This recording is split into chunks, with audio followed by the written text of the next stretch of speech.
Mesdames et messieurs, bonsoir et bienvenue dans ce journal. Le Premier ministre a ce mercredi reçu les représentants des 4 coordinations nationales et les présidents des délégations spéciales de Conakry. Les sages ont exprimé leur reconnaissance au général Mamadi Doumbouya pour sa générosité en ce mois saint de Ramadan. Les échos dans ce journal. Caisse nationale de prévoyance sociale, comment les factures sont-elles payées aux différents prestataires? La question nous interpelle. C'est pourquoi dans ce journal, vous aurez droit à des éléments de réponse. C'est une première. L'association sportive des forces armées guinéennes rentre dans l'histoire. Elle est championne de Guinée en karaté dans les catégories masculines et féminines et rafle 2 trophées prestigieux mis en jeu par la Fédération guinéenne de karaté. C'est tout pour le sommaire. Encore une fois, bonsoir et bienvenue à tous. L'année 2025 marque un tournant décisif pour la Guinée, une période où les enjeux électoraux et les opportunités économiques se croisent pour façonner un avenir prometteur. Les réformes ambitieuses et les initiatives stratégiques entreprises par le général Mamadi Doumbouya visent à transformer les défis en opportunités, ouvrant ainsi la voie à une prospérité durable pour tous les Guinéens. Fatoumata Kourouma, Fernand Gomo. La Guinée se trouve à un tournant décisif, porté par la vision audacieuse de son président, son Excellence, le général Mamadi Doumbouya. Sous sa conduite éclairée, le pays s'engage sur la voie d'une transformation structurelle, avec un objectif clair, bâtir une Guinée unie et émergente grâce à des réformes socio-économiques ambitieuses. Au cœur de cette démarche, le président Doumbouya a su rassembler les Guinéens autour d'un idéal commun. Construire ensemble un avenir meilleur fondé sur la stabilité et la sécurité. Sa vision repose sur 3 axes prioritaires essentiels pour naviguer à travers les défis actuels. L'axe social, rétablir le vivre ensemble et promouvoir la paix, l'unité et la cohésion sociale. Ce fondement est crucial, car sans harmonie sociale, le développement durable reste un rêve inaccessible. L'axe économique, le développement socio-économique durable est au cœur des préoccupations. Des initiatives robustes sont mises en place pour assurer le bien-être de la population en favorisant l'emploi et en dynamisant l'économie locale. L'axe politique, la mise en place d'institutions fortes et crédibles est essentielle pour instaurer un véritable état de droit. Avec la justice comme boussole, la Guinée aspire à garantir des droits équitables pour tous ses citoyens. Conformément aux axes prioritaires de la refondation, le développement se poursuit sous le magistère du général Mamadi Doumbouya qui, dans son récent discours de fin d'année, empreint de responsabilité et de solennité, a capté l'attention de la population en annonçant une année 2025 cruciale, celle d'élections décisives et d'essor économique sans précédent. Chaque Guinéen a été invité à se recenser massivement pour participer activement aux élections à venir. Ce moment, qui s'annonce déterminant, est l'occasion rêvée pour les Guinéens de faire entendre leur voix et de prendre part à l'avenir de leur pays.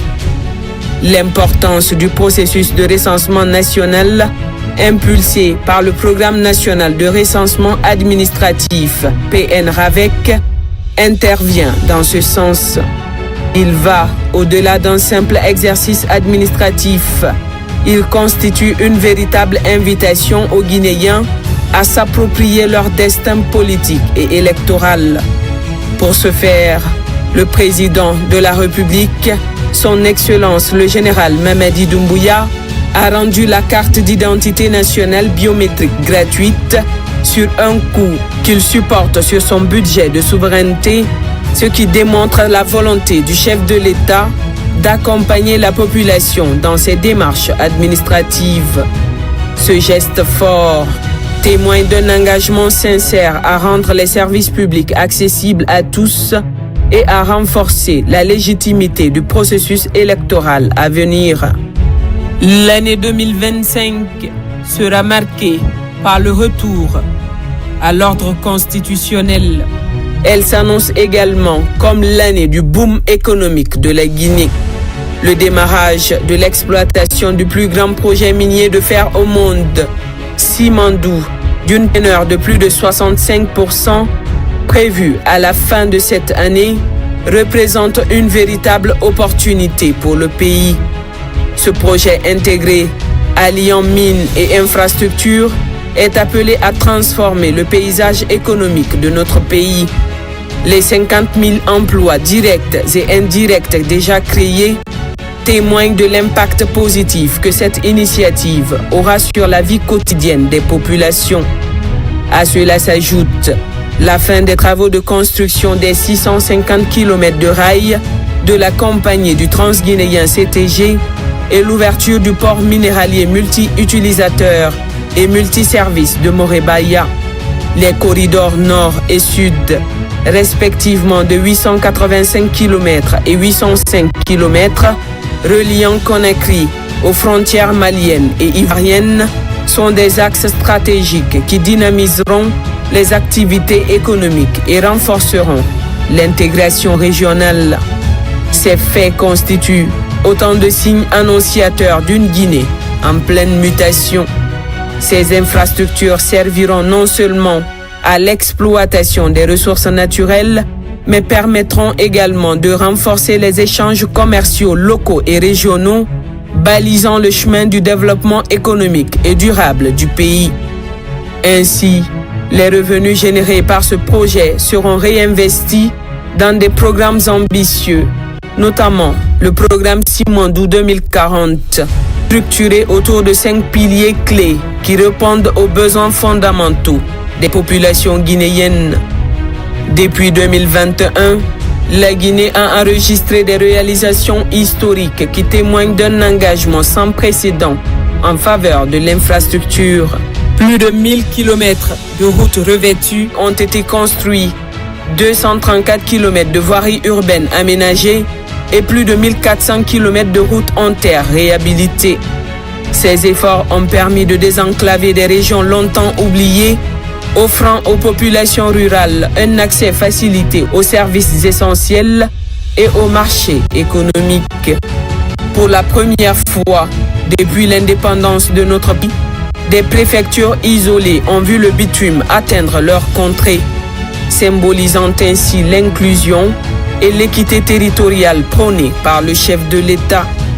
L'année 2025 s'annonce encore plus prometteuse, avec la poursuite de projets d'envergure tels que la construction de 130 km de routes nationales revêtues, incluant les RN7 et RN2, ainsi que les voies d'accès du pont de Tanéné. L'échangeur de Bambeto, qui émerge fièrement, est un exemple frappant de l'ambition de son Excellence, le général Mamadi Doumbouya, à transformer le paysage urbain. L'aéroport international Ahmed Sékou Touré de Conakry n'est pas en reste, avec une hausse de 6,7% des passagers en 2024, totalisant 788 819 voyageurs. Cet aéroport voit son trafic se développer grâce à l'élaboration du programme Simandou 2040 qui a considérablement boosté les connexions domestiques et africaines. Les travaux d'expansion et de modernisation qui touchent à leur fin promettent de révolutionner le trafic aérien dans toute la sous. Considérant ces avancées, il est évident que le général Mamadi Doumbouya émerge comme l'unique alternative pour guider la Guinée vers la prospérité.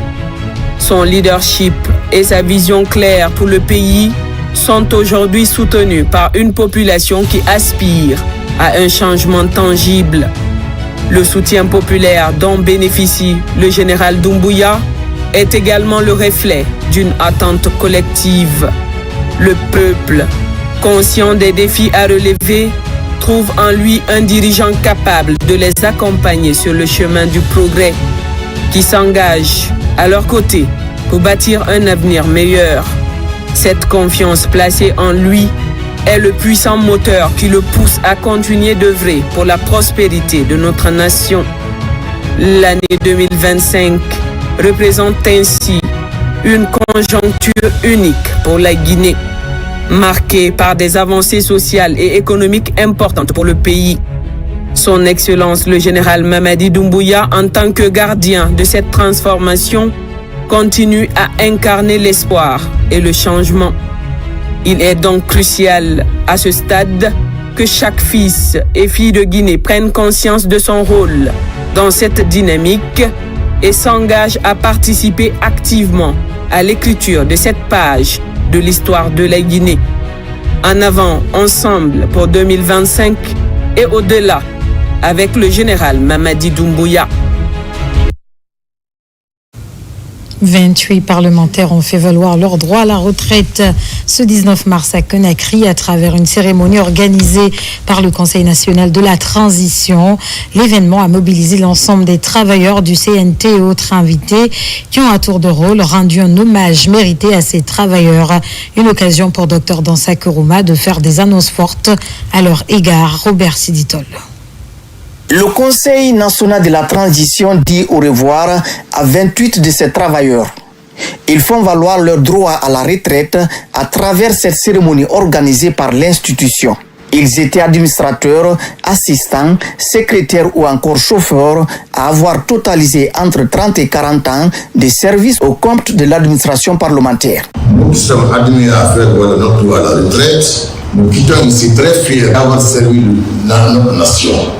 Aujourd'hui, le seul conseil qu'on donne à nos frères qui vont nous succéder, c'est de travailler avec courage, avec conscience et aimer la patrie, pour qu'ils bénéficient aussi ce jour que nous avons bénéficié aujourd'hui-là. Le président du CNT, Dr Dansa Kourouma, à travers cette cérémonie, a tenu à exprimer à ses retraités sa fierté et sa reconnaissance pour le service rendu à la nation. Pendant ces moments pleins d'émotion, Dr Dansa Kourouma a également salué le sens des responsabilités dont ils ont fait preuve. Parmi vous, il y en a pas tout le monde. Il y a des valeurs. Accepter la retraite comme un droit vous reconnaît, que l'État vous reconnaît, que l'institution vous reconnaît, que vous devez exercer avec honneur, dignité. Il n'y a pas parmi vous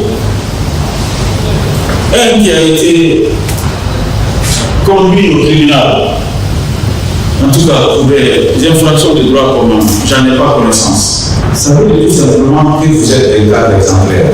En dépit de leurs droits perçus ce jour 19 mars, le président du CNT, Dr Dansa Kourouma, fidèle à sa vocation, a fait 4 importantes annonces à leur intention. Ils bénéficient de 4 places pour le Hajj 2025, une importante quantité de denrées alimentaires pendant ces mois de pénitence, leur admission au fonds social et 3 mois d'accompagnement salarial.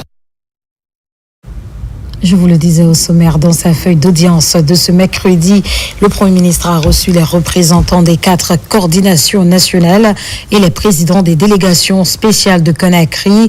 Il a en premier temps reçu les sages qui ont exprimé leur reconnaissance au chef du gouvernement pour les actions posées. C'était aussi l'occasion pour eux de remercier le général Mamadi Doumbouya pour sa magnanimité en ce mois béni de Dieu. Dès après, Amadou Riba a échangé avec les présidents des délégations spéciale de la gestion des déchets pendant la période des grandes pluies. Ousmane Bangoura, bureau de presse de la primature. Les représentants des 4 coordinations nationales arrivent au palais de la Colombe. Tous sont heureux de se retrouver autour du Premier ministre Amadou Riba afin de discuter des questions liées à la stabilité sociale et de vivre ensemble. Au nom des coordinations de Guinée, El Hadj Mahmoudou Kamara, imam ratib de la grande mosquée de Kindia, inspecteur de la Ligue régionale, revient sur le sens de cette rencontre avec le chef du gouvernement.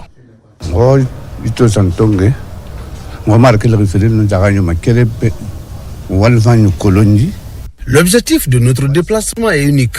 C'est la reconnaissance de la générosité dont nous sommes bénéficiaires. Notre Premier ministre a égayé et reconnu la place de la notabilité.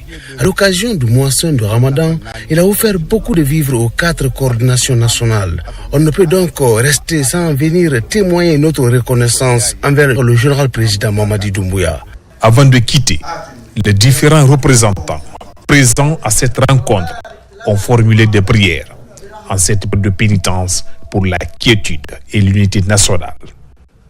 D'une rencontre à une autre, pour juguler la crise d'insalubrité à quelques mois des grandes pluies, l'ensemble des présidents de délégations spéciales et leurs vice-présidents sont mobilisés pour échanger sur des sujets relatifs à la gestion des ordures pendant la période hivernale. La situation de l'assainissement qui prévaut dans notre capitale et l'inquiétude aujourd'hui, c'est de pouvoir éviter de faire les mêmes erreurs que l'année dernière. Nous sommes à l'approche des saisons pluvieuses.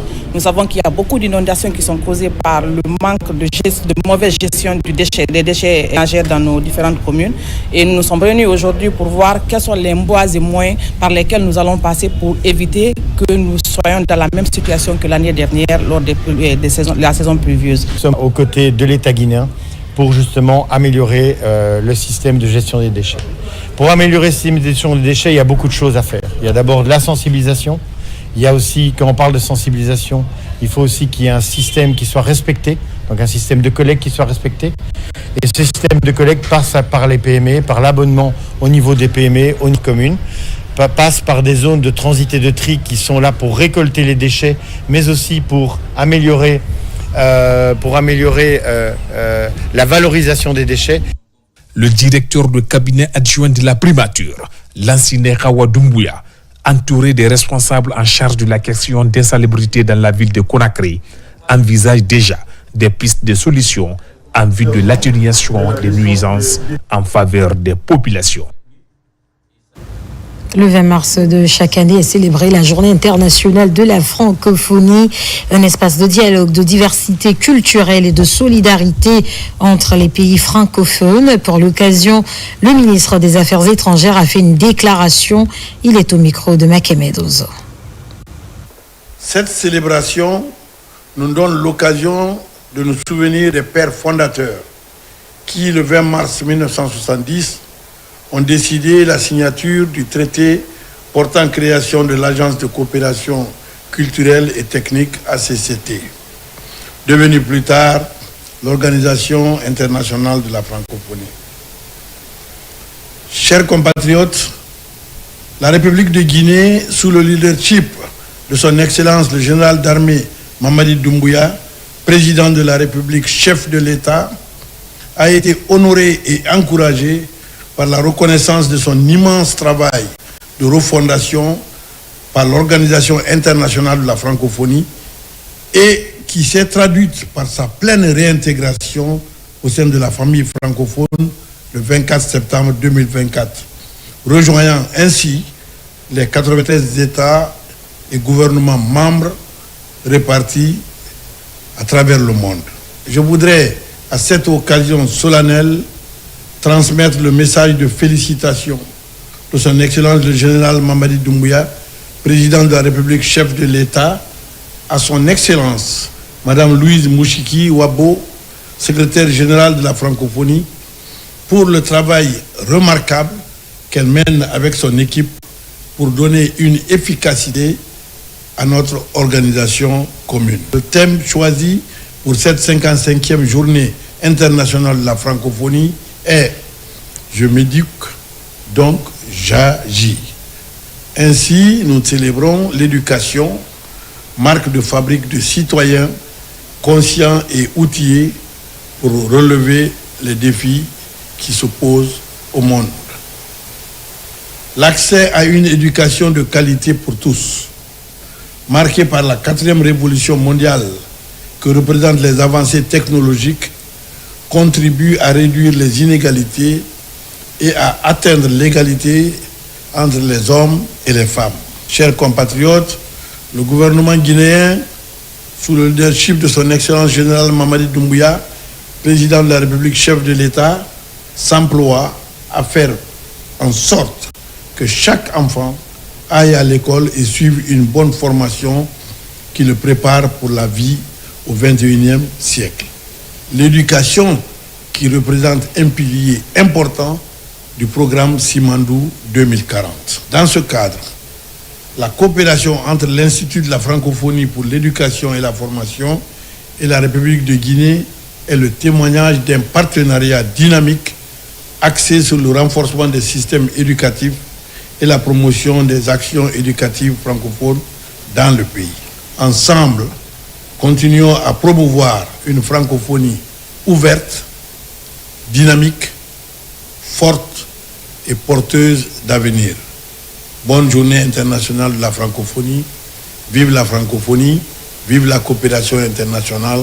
Je vous remercie. Les travaux du Conseil communal exercice 2025 se sont déroulés à la mairie de Bessia. Un budget de 10 milliards de francs guinéens a été adopté. La création des régies financières au niveau de la commune était aussi à l'ordre du jour. Ousmane Kamara, Moussa Bangora. Au compte du premier trimestre de l'année 2025, Bessia, une des municipalités de la capitale Conakry, organise son conseil communal. Membres de la délégation spéciale, cadres des services déconcentrés et personnes ressources prennent part aux travaux. Ils planchent sur l'élaboration du budget local de développement et le projet de création d'une régie financière au niveau de la commune. Le PAI, dans son financement, peut bénéficier aussi de l'apport des partenaires, notamment ANAFIC, Agence nationale de financement des collectivités. Il y a beaucoup de nos actions de développement que nous-mêmes ne pourrons pas supporter à travers ce montant que je viens de vous présenter. Après l'avis des uns et des autres, le budget exercice 2025 a été adopté. Il s'équilibre en recettes et en dépenses à la somme de 10 milliards de francs guinéens.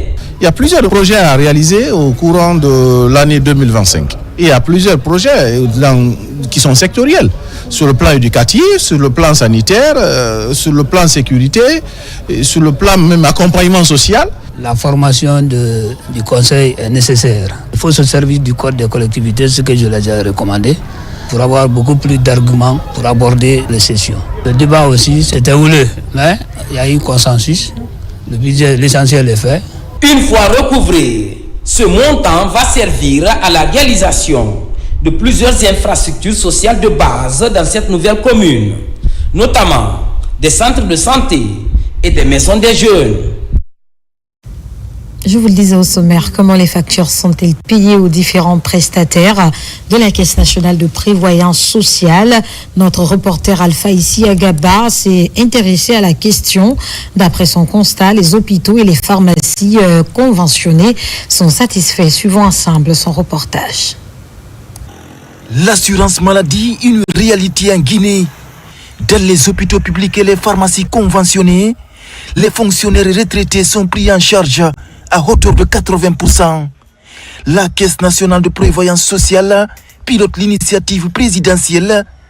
Au centre médical communal de Ratoma, par exemple, tous les engagements pris sont respectés. En fonction de tout ce qui a été fourni comme service, c'est-à-dire à savoir la consultation, les examens, les médicaments, l'hospitalisation, elle globalise tous ces actes-là et puis elle met la facture globale. Et elle prend cette facture, l'amener vraiment au niveau de la CNPS pour le règlement de la facture.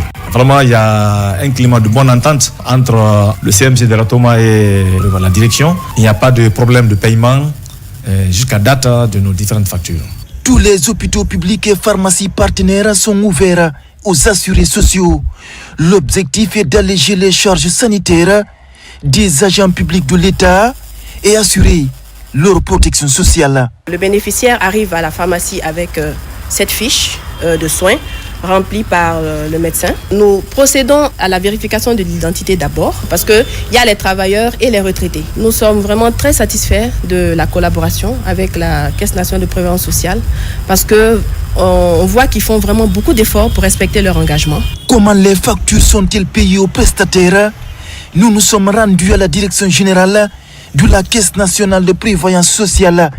Ici, un système d'information de gestion et de l'assurance maladie est développé. Toutes les factures qui arrivent, à moins que les prestataires qui retardent le dépôt des factures, mais sinon toutes les factures et les feuilles de soins qui sont déposées sont traitées dans les délais prévus dans la convention.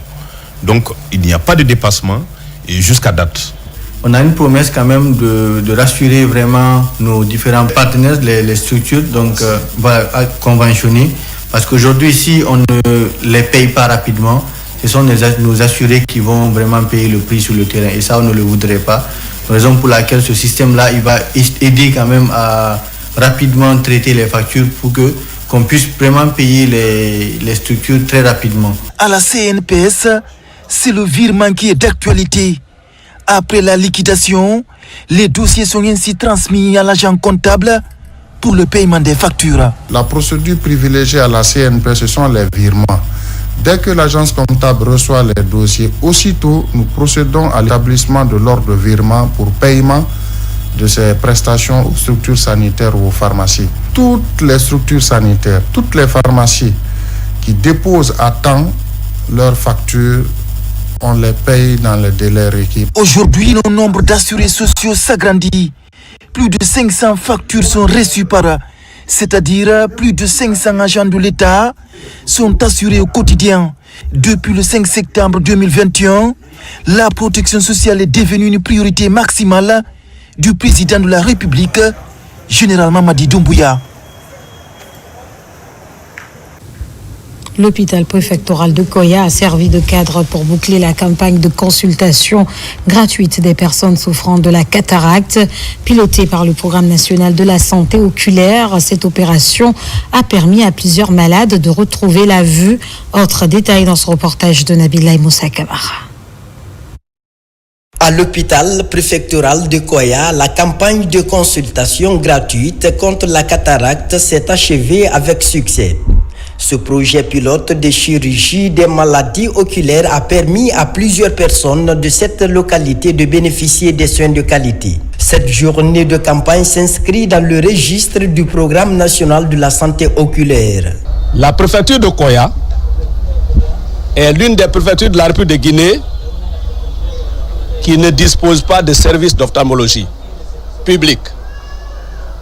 C'est la raison pour laquelle le Programme national de la santé oculaire a initié avec Stop Seguera ce projet qui est un projet pilote de prise en charge des cas de cataracte et des vices de réfraction. Près d'une centaine de malades ont bénéficié de ces interventions médicales gratuites contre la cataracte. Des soins de qualité qui viennent ainsi soulager les personnes bénéficiaires. Ils ont opéré à hauteur de 211 malades qui étaient aveugles, qui voient aujourd'hui. Au nom de l'autorité, au prix où situé, au nom de la population et au nom de mes collaborateurs, on ne peut dire que merci et grand merci. Toutes les interventions se sont passées dans les meilleures conditions et la population est très satisfaite. Nous aurions souhaité que ça ne s'arrête pas à ça. À l'issue de cette campagne de consultation gratuite contre la cataracte, les médecins chirurgiens ont bénéficié à leur tour des satisfecit pour leur participation à la réussite de cette campagne, ici à l'hôpital préfectoral de Koya. Le ministère de la Santé et de l'Hygiène publique vient de réceptionner des outils informatiques. C'est un geste de la Fondation Orange pour permettre au programme élargi de vaccination de centraliser les données sur le nombre d'enfants ayant reçu leur dose de vaccin à Kankan, Kernement-Oufba, Mohamed Pati Kamara.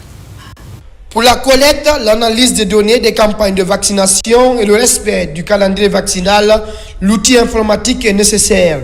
C'est dans ce cadre que dans la région de Kankan, l'opération de vaccination reçoit le coup de pouce de la Fondation Orange Guinée.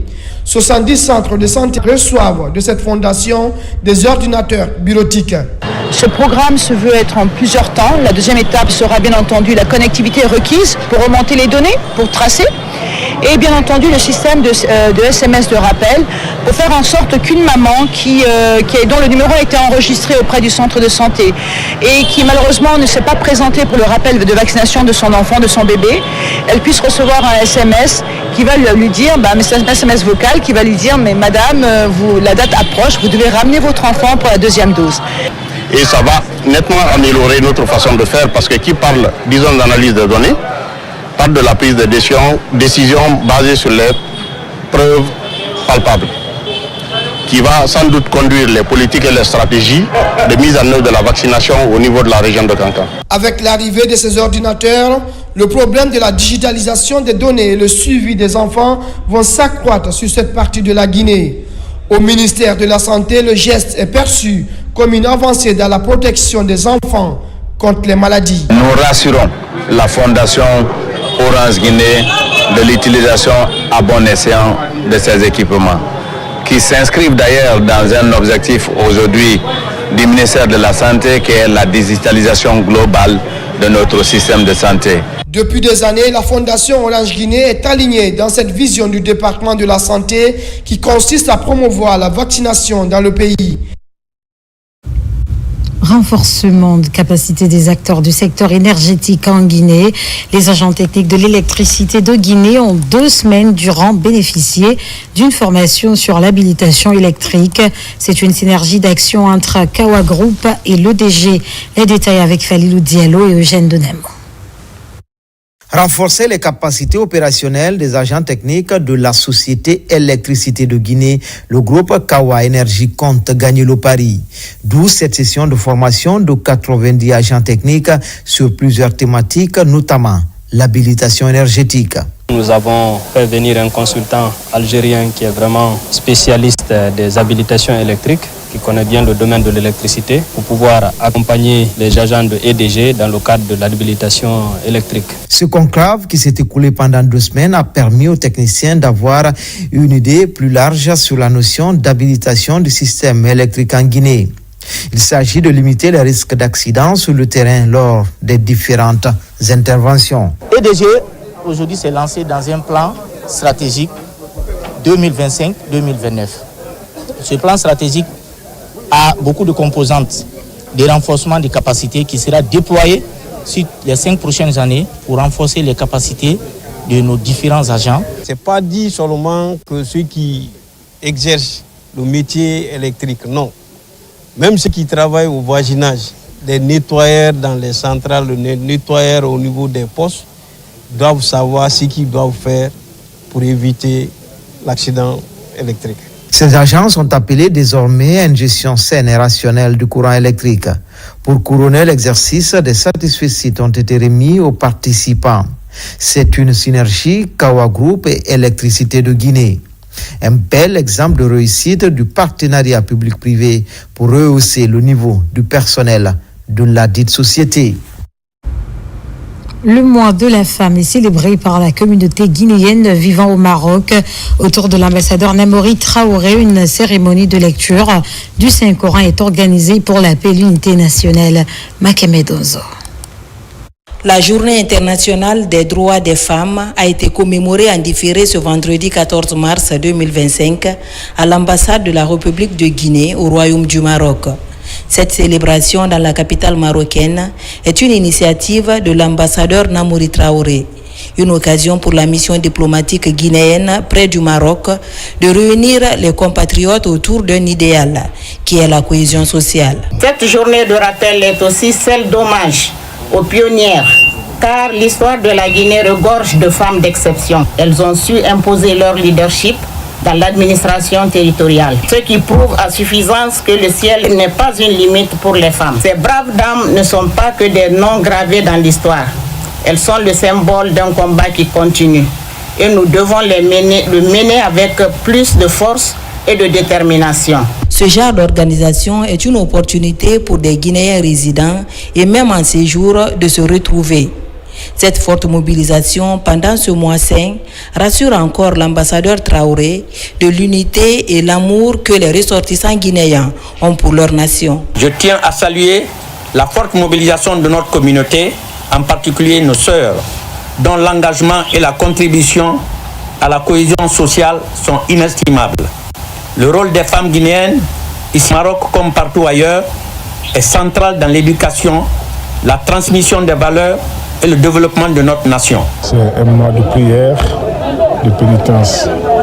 Et c'est la raison pour laquelle l'ambassade de la Guinée au Maroc a décidé d'organiser la lecture du Coran en lieu et place d'autres festivités. Et cette lecture du Coran a été organisée pour tout le peuple de Guinée, pour le président de la République, son Excellence le général Mamadi Doumbouya, chef de l'état suprême des armées, pour toutes les Guinéennes et pour tous les Guinéens. Les femmes qui ont marqué au cours de l'année ont bénéficié des satisfecit pour leur engagement dans les affaires sociales entre nos compatriotes. Dans un autre registre, la lutte contre le chômage se poursuit en Guinée. En partenariat avec le ministère de l'Enseignement supérieur, la Maison de l'Entrepreneuriat a organisé la 2e édition du concours en entrepreneuriat inclusif pour un avenir équitable. Une quinzaine de projets d'impact social et économique ont été enregistrés et 10 seront retenus pour les étapes d'après. Morlaï Souma Mounerbari. À Conakry, les lampions se sont éteints sur la 2e édition du concours entrepreneurial inclusif pour un avenir équitable. C'est une rencontre intellectuelle qui regroupe essentiellement les jeunes diplômés et des étudiants entrepreneurs de la capitale. Son objectif est de promouvoir l'esprit entrepreneurial au sein de la jeunesse guinéenne afin de booster l'économie nationale conformément aux idéaux des autorités de la transition. Nous avons une maison d'entrepreneuriat qui ne cesse de recevoir, d'encadrer et de former les jeunes étudiants entrepreneurs. Pour la 2e édition, il y avait au départ une 30aine de projets et une présélection a choisi une dizaine de projets qui ont participé à la phase finale. Les étudiants ont très bien travaillé sur leur projet et là, si on avait la possibilité, on allait sélectionner les 10 projets. Mais nous sommes partis par exemple sur la base de l'innovation, de l'impact social et environnemental, sur la base de la pertinence du projet, de la faisabilité et surtout la présentation du projet. Cette compétition vise à créer un climat idéal pour qualifier davantage l'écosystème numérique et l'innovation en Guinée. À tour de rôle, ces candidats présentent leurs projets aux membres du jury pour approbation. Des innovations technologiques sont mises à profit tout en répondant aux exigences internationales. Chacune des équipes finalistes a démontré une capacité impressionnante à analyser les défis de notre société, identifier les opportunités et proposer des solutions adaptées, inclusives et innovantes. Je suis ému et très content d'avoir rapporté ce prix parce que c'est quelque chose qui me tenait beaucoup. L'idée de faire une couveuse est venue à partir de là. J'ai pu réaliser ça avec mon cofondateur. Nous avons mis la start-up en place avec les concours dans les universités. En créant l'émulation, ces concours encouragent l'entrepreneuriat pour impacter positivement les communautés et favoriser l'insertion socio-économique des jeunes Guinéens. Clôture de la 3e édition du concours Oser entreprendre en Guinée, une initiative de l'ONG Univers Jeunes pour contribuer à l'autonomisation de la couche juvénile. Cette année, 200 jeunes venus des 4 régions naturelles ont bénéficié d'une formation en art culinaire. Autre précision avec Younous Atawel Kamara. Au total, 200 jeunes entrepreneurs issus de 4 régions du pays ont pris part à la 3e édition du concours Oser entreprendre en Guinée. Une initiative de l'ONG Univers Jeunes qui participe à sa manière à l'autonomisation des jeunes. Cette année, le concours est axé sur l'art culinaire. Après une évaluation rigoureuse, les projets les plus innovants sont retenus au compte de chaque région. Pour accompagner les lauréats dans leurs activités, l'ONG et ses partenaires leur offrent ce kit culinaire. Nous avons eu le privilège d'accompagner 200 jeunes, de leur offrir des formations de qualité en cuisine occidentale et en entrepreneuriat et d'identifier 4 projets innovants qui bénéficieront d'un accompagnement technique et financier. Le département en charge de la jeunesse et quelques entreprises privées ont accompagné ce projet d'entrepreneuriat jeune. Un projet lancé au mois de septembre dernier. Une manière de booster ces jeunes dans leurs projets innovants en vue de lutter efficacement contre le chômage et contribuer au développement de leur localité. Le projet Oser entreprendre incarne à merveille la vision de notre gouvernement qui a fait de la jeunesse une priorité. Elle œuvre sans relâche avec cette jeunesse-là pour lui trouver des opportunités concrètes d'insertion socio-économique et professionnelle et afin de leur permettre de participer au développement de notre cher pays. Vous êtes désormais des professionnels qualifiés, prêts à relever le défi, à saisir l'opportunité qui s'offre à vous, que vous avez choisi de travailler dans un restaurant ou de lancer votre propre entreprise, je suis convaincu que vous saurez faire briller votre talent et contribuer à la réussite de la restauration. La remise de ce kit culinaire offert par l'ONG Univers Jeune et ses partenaires pourrait désormais galvaniser les bénéficiaires dans leurs activités génératrices de revenus. Dans la commune urbaine de Djubreka, des initiatives se multiplient pour renforcer la foi islamique. Un concours de mémorisation du Saint-Coran est organisé. L'événement met en compétition des jeunes de la sous-région ouest-africaine. La suite avec Aboubakar Diaby et Mamadou Djumadielo. Au-delà de son caractère spirituel et sacrificiel, le mois de Ramadan est aussi pour les fidèles musulmans un moment idéal pour se consacrer à la lecture du Saint-Coran. À Djubreka, l'Université internationale de Guinée, UIG, implantée à Maboya. Ce rituel est d'actualité, d'où la tenue de cette 6e édition du concours ramadanesque africain pour la mémorisation et la psalmodie du Saint-Coran. Cette compétition a débuté en 2019. En temps de coronavirus, de Covid-19, ça a été certes difficile, mais par la grâce d'Allah, nous avons pu surmonter les obstacles. Ce que Dieu aime, c'est de lire le Coran, le livre saint, écouter le livre saint et faire du bien. Cette compétition islamique regroupe 600 participants venus de plus de 100 foyers coraniques de la sous-région ouest-africaine.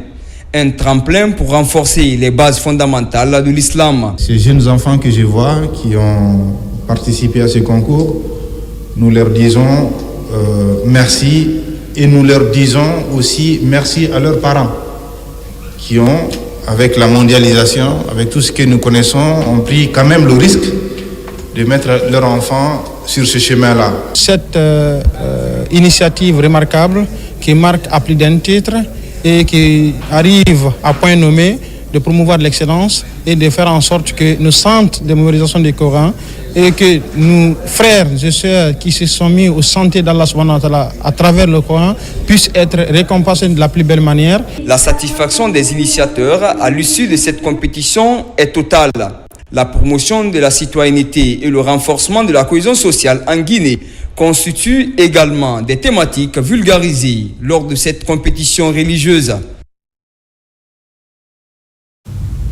Et pour renforcer la paix et l'entente entre les étudiants, l'association des amis de l'Université de la Baie est créée. C'est une initiative des apprenants des 2e et 4e promotions qui viennent d'ailleurs d'organiser une cérémonie de lecture du Saint-Coran à la mosquée Fofana de Matoto.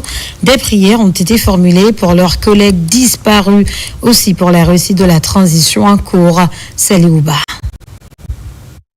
Réunis au sein d'une association dénommée Amis de l'Université de la Baie, les étudiants sortant de la 2e promotion de la faculté des sciences administratives et de gestion et ceux de la 4e promotion MIAGE de la faculté des sciences et techniques viennent d'organiser une lecture du Saint-Coran à Conakry pour honorer la mémoire de certains de leurs membres décédés et promouvoir l'harmonie et la paix. Nous avons organisé cette lecture du Saint-Coran ce mois saint Ramadan pour pouvoir se souvenir et faire des bénédictions pour nos amis qui nous ont devancés et à la mosquée, la lecture du Saint-Coran, à l'église avec nos amis chrétiens, faire des bénédictions pour que leur âme repose en paix et nous aussi qui sommes là pour que le Tout-Puissant puisse nous accorder tout ce que nous demandons pour la prospérité dans toutes nos entreprises. Et depuis notre sortie de l'université en 2008, nous avons mis en place une structure pouvant nous permettre de se retrouver et éventuellement s'entraider au niveau de la promotion. Et depuis ce jour jusqu'à aujourd'hui, nous avons mené assez d'activités. Nous avons fait des dons au niveau de l'université. Nous avons initié des séries de sacrifices et l'activité d'aujourd'hui se situe effectivement dans ces cadres. Honorer la mémoire des membres décédés permet de les garder en esprit et de montrer le respect et l'affection que la communauté leur porte. Cette promotion, c'est une promotion qu'appartenait mon grand frère, mais qui nous a devancé aujourd'hui, le nom de Diallo Kernosounou. Et je suis satisfait qu'il continue à penser à lui, même après 15 ans après son décès, C'est un sentiment de satisfaction et un remerciement à toute la promotion. Depuis la fin de leur cycle universitaire, en 2008, ces jeunes universitaires se sont engagés à favoriser l'unité et la solidarité au sein de leur association. À la grande mosquée de la commune urbaine de Fria, une cérémonie de lecture du Saint-Coran a été organisée. La rencontre a mobilisé les fidèles musulmans de la localité autour du livre saint. Des prières et bénédictions ont été formulées pour la réussite de la transition. L'initiative a été pilotée par les autorités religieuses de la localité. Marouane Kamara. Les fidèles musulmans se donnent rendez-vous à la grande mosquée de Fria. À l'ombre de ces manguiers, et ils sont tous mobilisés autour du livre Saint-Coran pour un idéal commun.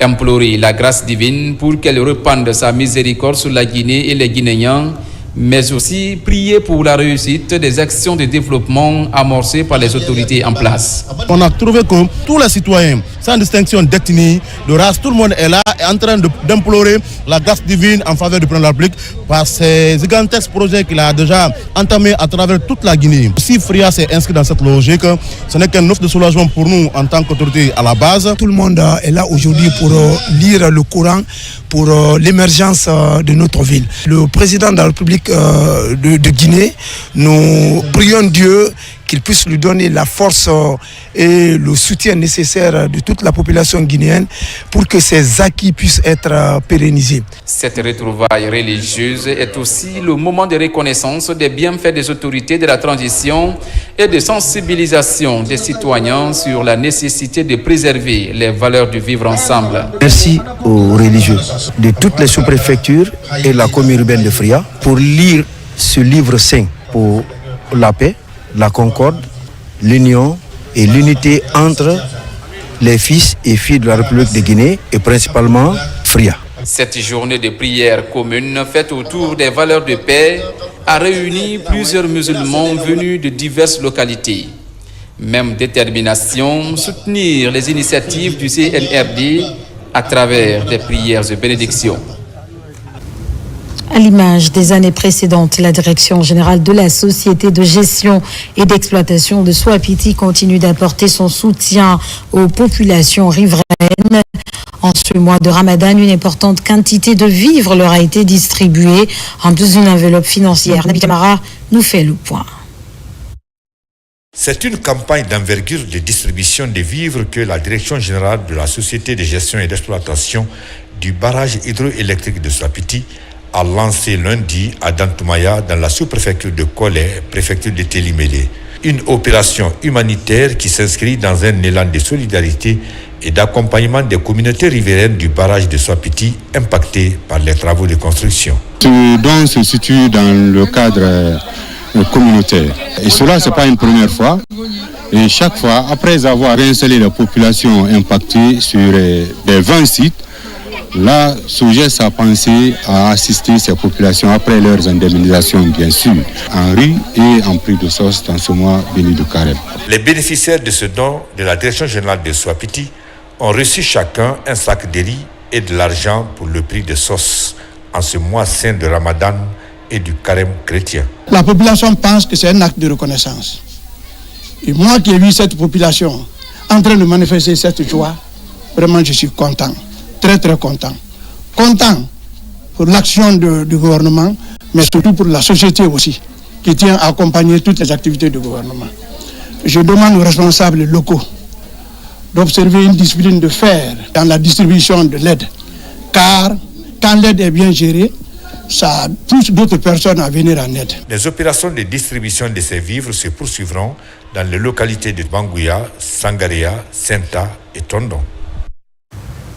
Remise de 5 tonnes de riz au ménage de Kouroussa. C'est un geste du chef de l'État pour faciliter la rupture du jeûne. Cette action humanitaire du général Mamadi Doumbouya vise d'autre part à alléger le panier de la ménagère Ali Badara Kondé. De Faraba à Sangbarala, dans Kouroussa, le don de riz du président de la République, général Mamadi Doumbouya, Plus de 5 tonnes sont offertes aux populations musulmanes de ces deux localités pour faciliter l'accomplissement des obligations du mois saint de Ramadan, un mois de repentance et de prière. C'est un message de fierté et un message de bénédiction pour le président de la République. Après avoir donné ce don à mon peuple, Sangrala, vraiment, nous prenons ce don à sa juste valeur. Nous le remercions. J'avoue un sentiment de satisfaction dans la mesure où vraiment cet événement s'inscrit aujourd'hui dans le cadre ici de l'aide envers ici ma communauté. Mes remerciements et nos reconnaissances au nom de M. le Préfet à l'égard ici du Président de la République. Cette démarche du président de la République vise à alléger le panier de la ménagère en cette période de pénitence.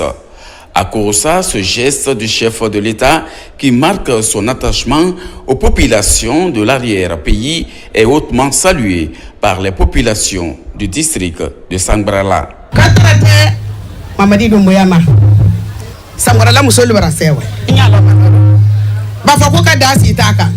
Les femmes et sages de Sambarala vous remercient.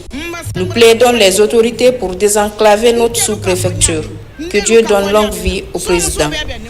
C'est une première depuis que Sangrala est Sangrala, que l'État ait pensé à Sangrala. Ce geste est si grandiose que nous sommes sans mots. Sangrala transmet fidèlement les bénédictions au président de la République. À l'image des populations de Faraba et de Sangrala, d'autres localités reçoivent les mêmes dons composés de vivres de la part du président de la République pour faciliter la rupture du jeûne et conforter la sécurité alimentaire et nutritionnelle sur toute l'étendue du territoire national. Nous ne changeons pas de sujet. Des vivres et non-vivres pour les sinistrés de la sous-préfecture de Dantilia à Farana suite à l'incendie qui a récemment consumé plusieurs cases. C'est un geste des enfants de la localité pour soutenir des familles en ce mois de Ramadan. Le don est composé de riz, de vêtements et d'une enveloppe financière. Ibrahima Oulin Fofana est notre correspondant basé à Farana. Ici à Dantilia, une des sous-préfectures Dialonki, dans la préfecture de Farana, plusieurs cases et leur contenu étaient partis en fumée. Pour ainsi soulager les victimes quelques mois après le drame, les ressortissants de cette localité résidant à Farana et à Conakry vont le secours de leurs parents sinistrés. Il y a eu un incendie, il y a eu beaucoup de victimes, pas de pertes en vie humaine, mais pertes matérielles. Donc l'organisation des ressortissants de Dantilia à Conakry, à Farana, on se retrouvait pour venir assister les sinistrés, partager la peine avec eux. On a touché à toutes les familles. Après, on a profité de l'occasion pour apporter aussi du vivre à l'occasion du mois saint de Ramadan à tous les quartiers, aux autorités, aux familles en difficulté. En accueillant cette assistance de la part de leurs proches, les sinistrés ont exprimé tous leur gratitude à l'endroit des bienfaiteurs. Nous sommes reconnaissants envers Général Bala Samoura. Que Dieu l'aide et que la Guinée parte de l'avant. C'est une occasion pour nous aussi de sensibiliser pour le maintien du feu et procéder au lotissement. Parce que ces jours-là, les citoyens sont venus pour intervenir, mais pratiquement il n'y a pas eu d'accès. Et on a compris, on a pris conscience, eux-mêmes, la population a vu l'importance du lotissement. Au cours de cette cérémonie de remise de vivres et non-vivres, l'occasion a été mise à profit par les autorités locales pour passer des messages de conscientisation à l'endroit des habitants de Dantilia afin que les voies et moyens soient trouvés pour éviter les feux de brousse, source de plusieurs incendies dans le pays profond. Et disons que lors de son passage dans la région de Boké, l'équipe de la synergie de soutien au président de la République, JMD 25, a été reçue par la population du district de Kamikolo. Les fils et filles de cette localité située dans la sous-préfecture de Kolabouni se sont fortement mobilisés pour soutenir la vision de développement du chef de l'État, le général Mamadi Doumbouya, prôné par les visiteurs. Bakary Bambakon, des reportages. Dans le cadre de l'initiative visant à renforcer l'adhésion aux idéaux du président de la République, le district de Kamikolo, dans la sous-préfecture de Kolabouin, préfecture de Boké, a récemment accueilli la synergie GMD 25. L'événement s'est tenu le week-end dernier et a été marqué par une forte mobilisation des habitants, prêts à accompagner les projets de développement du général Mamadi Doumbouya. Ce qui est important aujourd'hui, c'est qu'on peut retenir le président Mamadi Doumbouya est un président qui est soudé à son peuple. Le peuple est conscient aujourd'hui que la seule alternative crédible, c'est lui.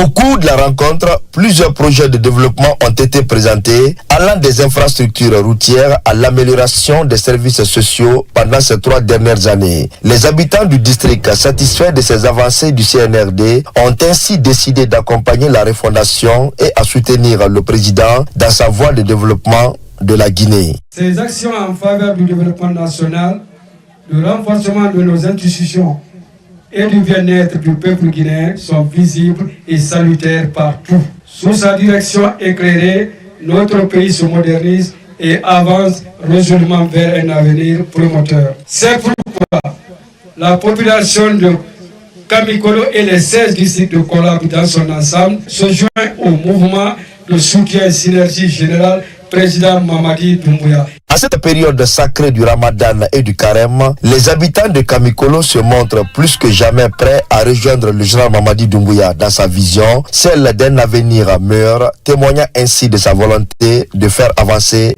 la Guinée. Et puis cette nouvelle livraison sur le marché littéraire, les premiers pèlerins guinéens au lieu saint de l'islam, c'est le titre d'un ouvrage paru aux éditions Gandal. C'est une œuvre d'Elhadj Mohamed Mansour Fadiga, doyen des imams de Guinée. Le livre retrace l'histoire des premiers ressortissants guinéens ayant effectué le pèlerinage en Arabie Saoudite de 1324 à 1825. Marwan Kamara, Soribangora. Cet ouvrage, écrit en français, en arabe, est l'œuvre de Elhadj Mansour Fadiga, doyen des imams de Guinée. L'auteur retrace dans ce livre les voyages des premiers pèlerins guinéens à la Mecque. Ce spécialiste en islam nous amène dans une aventure à travers un roman de 90 pages composé de 8 chapitres. J'entendais des gens parler, me dire « Ah, nous, notre grand-père est allé, il a fait 7 ans pour aller à la Mecque. » D'autres me disent « Notre grand-père est allé, il n'est plus revenu. » Ça m'a dit « Ah, donc c'est des gens qui ne doivent pas être dans la poubellette de l'oubliette. » Ces éléments m'ont motivé de me mettre à la recherche. J'ai fait sur ça plus de 7 ans. Recueillir les renseignements sur les premiers pèlerins guinéens, en commençant par Elhadj Salimou Souaré, en passant par Mansa Moussa Kankou Moussa, roi Richissement, l'empereur qui a fait son pèlerinage historique, Elhadj Oumar Tall. J'ai fait aussi des autres dans toutes les 4 régions, j'ai tout sillonné. Ce document vient enrichir l'histoire des Guinéens ayant effectué les premiers pèlerinages en Arabie Saoudite de 1324 à 1825. Le livre est édité par la maison Gandal d'Elhadj Aliou Sano. Nous tenons sincèrement à remercier Elhadj Mansour Fadiga pour avoir mentionné et célébré notre feu père Elhadj Mfala Nabé dans son célèbre livre Les premiers pèlerins de la République de Guinée. Ça va nous donner l'information générale sur eux. Il a parlé de Kankou Moussa, il a parlé des premiers hommes qui ont quitté la Guinée à pied, qui ont fait 7 ans en route, etc. C'est très important de connaître l'aspect historique. Elhadj Mansour Fadiga est un écrivain guinéen né en 1947 à Kindia.